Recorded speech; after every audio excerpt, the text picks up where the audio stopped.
Hi there, this is my latest add-on which creates meshes from Bezier curves. You can configure the number of cuts across and down the shape.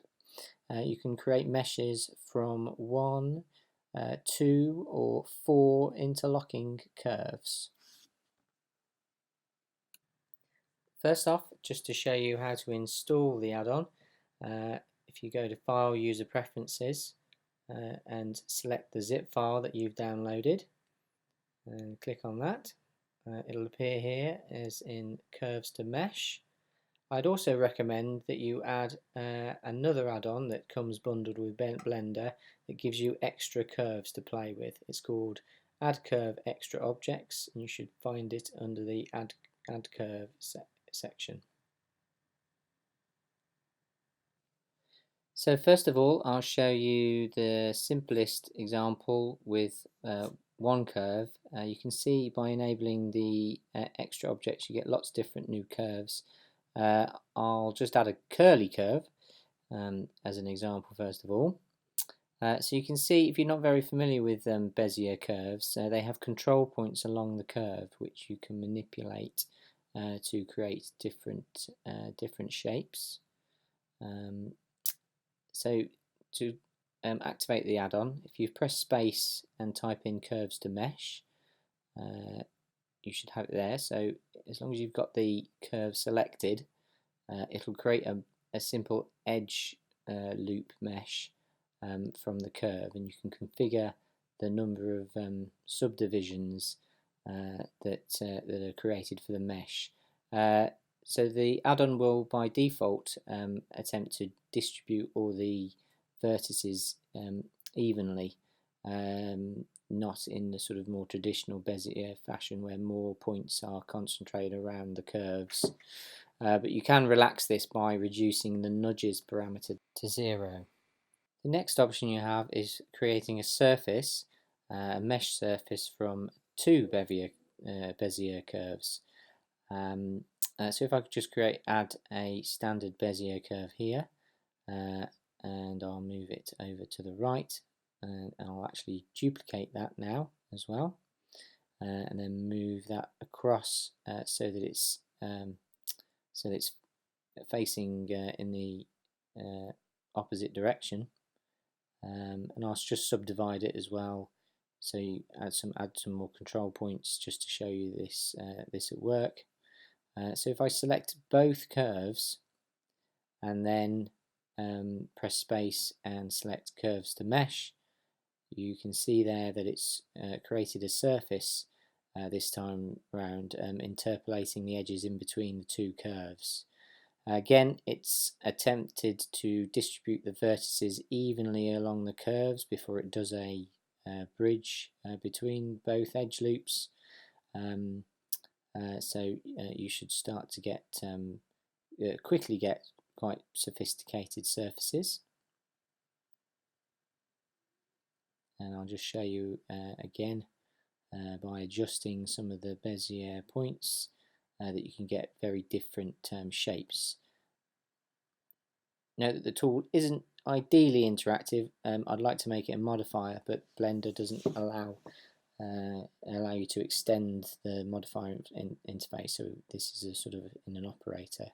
There are some other options around flipping normals and also marking the surface as smooth shaded, and by default the wireframe will be shown, but you can deselect that, and there you go, you can sort of add standard smoothing effects to the surface.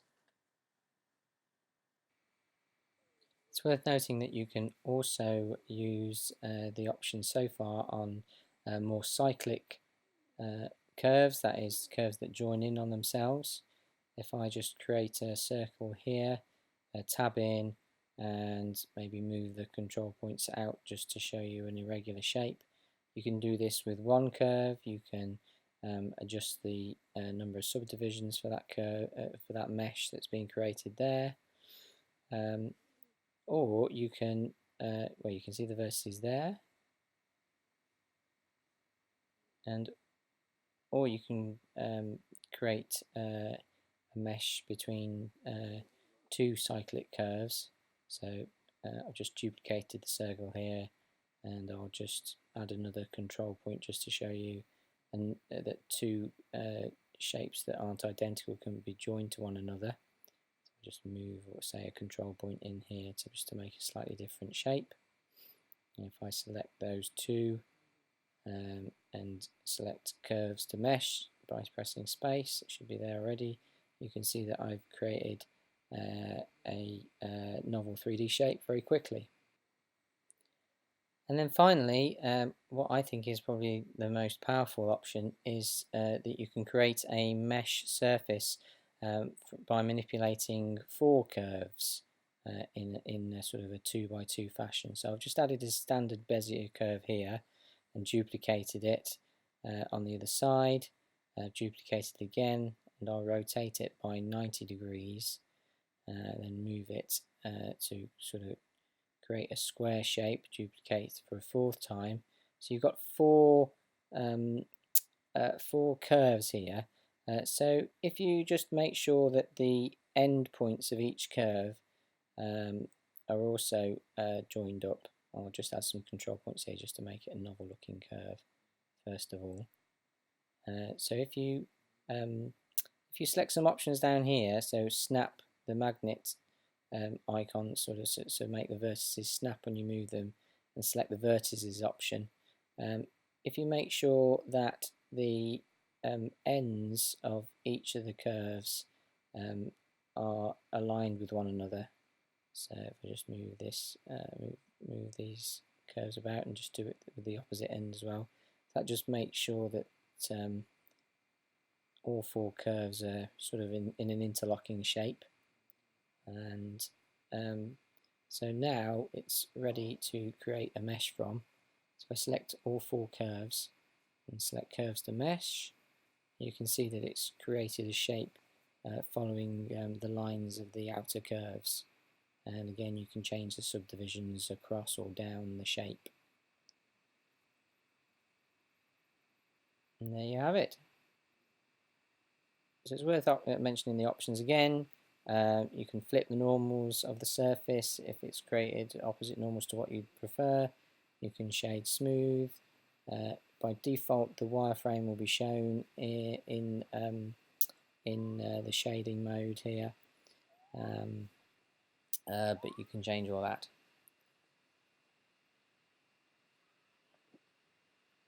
And there you go. There's also some advanced options around how the vertices get distributed.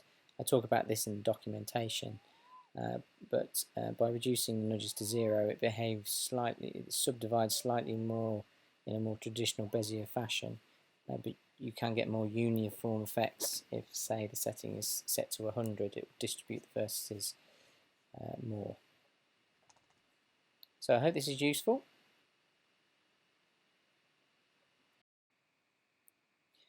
Finally, I'll just show you some of the ways I've created can create more sophisticated shapes. So because you've got this extra add-on enabled, it will allow you to add things like rectangles quickly. If you convert them to sort of 3D, and some of the options also have options for converting them from NURBS to Bezier curves.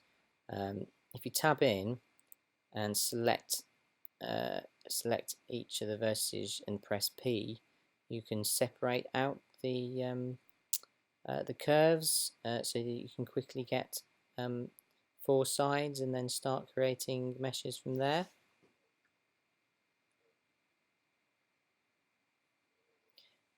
You may also want to put several meshes together, sort of several patches, I suppose, together to form a singular mesh, and I'll just show you how that's done here. I've sort of created a sort of I'm creating a sort of curved surface here that bends over a little bit.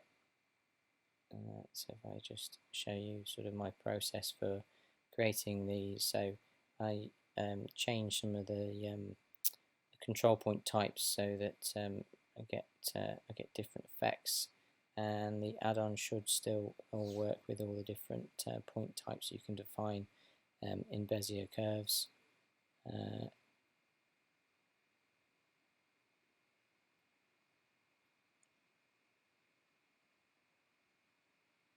And here you go. I've just sort of created one sort of side, one side of the mesh.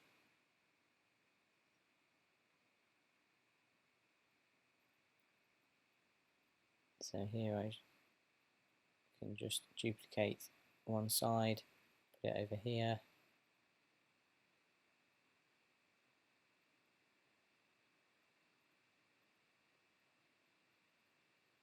And then just make sure that the control points are aligned with one another on either ends of the curves.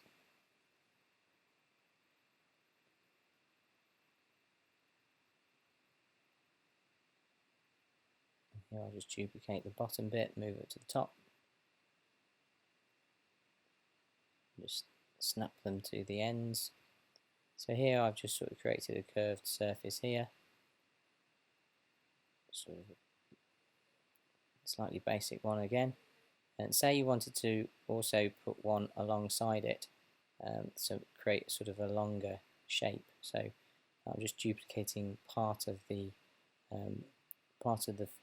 shapes that I've created there, and I also just sort of line them up with the adjacent curve that I'd already created.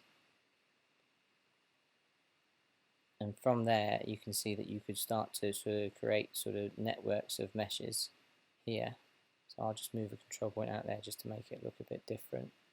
So then if I select those four and select curves to mesh and create it there, and then I'll select the other four here and select curves to mesh, it's created two meshes that you can join together. So if I select both and hit Control J, and you see the normals aren't all aligned, but you can press space and type make normals consistent, and that will make them all face the same way.